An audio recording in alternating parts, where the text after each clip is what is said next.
All right, to niche or not to niche? That is the question I'm going to answer today, amongst a few other things, and sorting out a few myths that I hear about the SMMA space. So if you're sitting there going, I've been told by everyone I need to niche down and I'm niching down and not getting clients and I don't know what to do, then you need to watch this video. So for those who don't know who I am, my name is Jimmy. Everyone calls me Uncle Jimmy, and I'm getting some sun today, or whatever sun's left, at our building here in Kuala Lumpur. I travel full time with my family. I've been traveling for 15 months, and the agency I have, which is called My Line Guy, supports all that.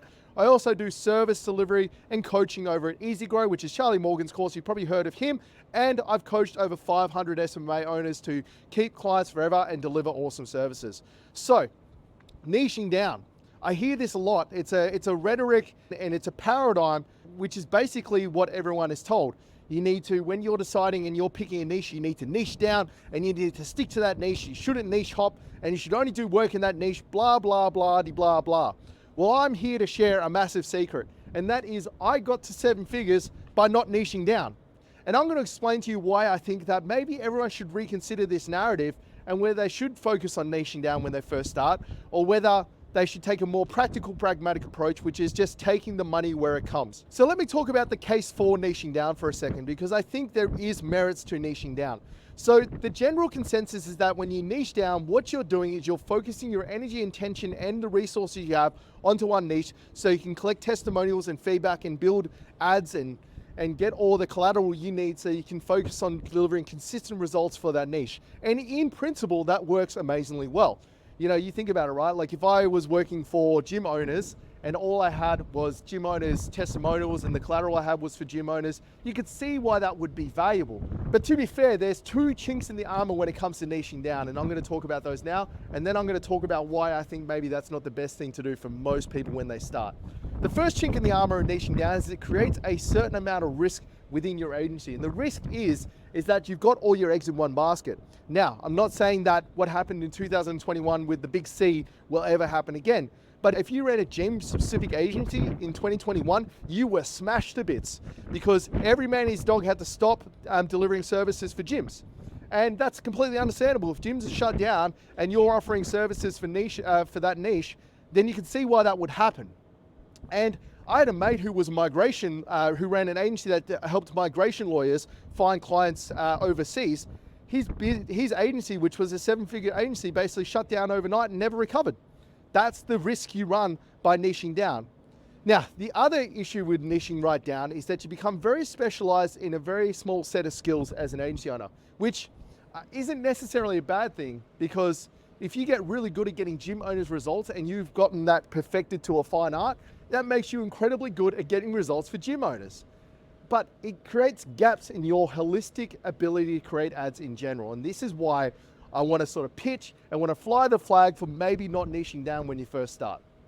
So let me talk about the reasons why I think you shouldn't niche down when you first start, and why I think maybe it's a superior model when you first get started. Now, it is a lot different when you start to scale up. I think once you start to scale up, you need to bed down into a niche, and you need to really focus and put all your energy and effort into a specific niche, like what I was just saying before, the benefits of that, having clients that, having resources and specific testimonials for the niche you're working in. I think that's very important. So I think once you get above 10K a month, 12, 15K a month, then you really should start to niche down.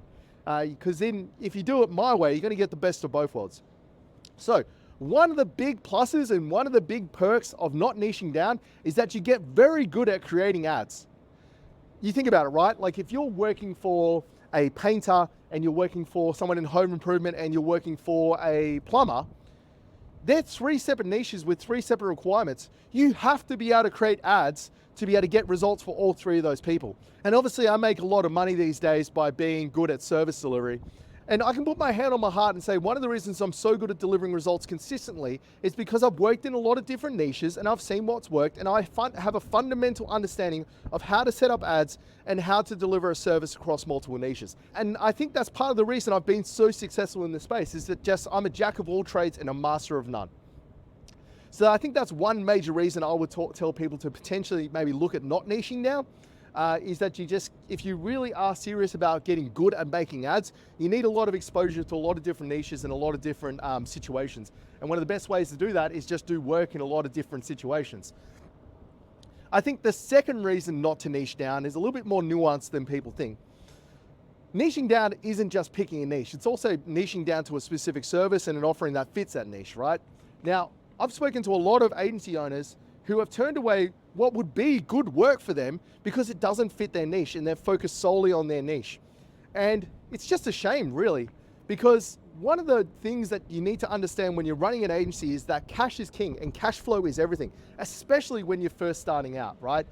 There's a lot of guys in my group that are starting out. They've only got like 3, 4, 5 clients, and they've turned away good work because the narrative is that you should only be focused on your niche and your niche only, don't work with anyone else. And I think back to how I got successful, and it was because I took on everything at the start because I needed the cash. I left a $250,000 a year job to start my agency. I couldn't just go without cash. You know, the whole saying, $20, $20, it perfectly applies to the agency space. You know, if someone is willing to pay you to do work, you should really seriously consider it, especially at the start. Now this changes when you get to 10, 12, 15K a month because you don't need to be doing that stuff anymore. But if you're at like 3, 4, 5K a month and someone refers you a plumber and you can do the job for them, like you know how to do the ads and you can get them results and they're gonna pay you $700,000, $800,000 a month to do that, then honestly, you're mad to not take it because cash is king, and without cash flow, these agencies die.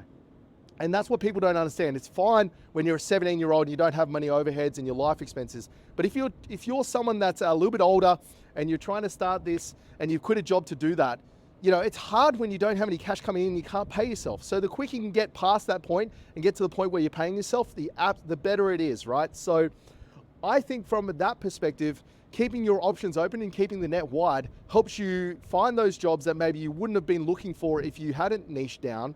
And it allows you to get that cash flow in, which keeps the lights on. Now, one of the negatives of being super broad is that you can't really focus your outreach efforts on one specific niche, and that's fine. Like that happens. Maybe you pick a niche, but then you're just not completely 100% like blind to any other niches out there. Maybe you pick the gym's niche, but if someone comes to you or if an opportunity pops up to work in another niche, you don't say no to it. That's what I'm getting at. Ultimately, at the end of the day, I try and reflect on what got me to 7 figures. And that's a lot, what I'm finding after talking to a lot of people in my guild and in the group, is that is a very different path to how most people are taught how to do this. Because my path is different doesn't mean it works, nor does it mean it's the only path you can take. So I really just want to start to show people that there's a different way to succeed in this space instead of the general narrative, which is, you know, doing cold calls, outreach, really hammering home a niche, getting super specialized and growing your agency that way. I want to show that there's a different narrative to that out there. And I don't think I would have been in the agency space for as long as I had if at the start I didn't take on anything and everything and got good at creating ads and delivering a service and keeping customers happy, which then in turn, when I did specialize as I got bigger, made it so much easier to keep clients, because when a curveball got thrown at me from an ad perspective of something that I didn't know how to do, I was able to fix it because I just knew how to create ads properly. So guys, that's my thoughts. I'd love to hear your thoughts though. What are the pros and cons of niching down? Are you in this situation at the moment where you're deciding whether you keep niching down and you keep down this path, or you're like sort of on the fence about maybe this is the best option? Leave it in the comments. I'd love to know. Also, make sure to check out the school group if you haven't yet. It's linked in the description, and I'll catch you in the next video.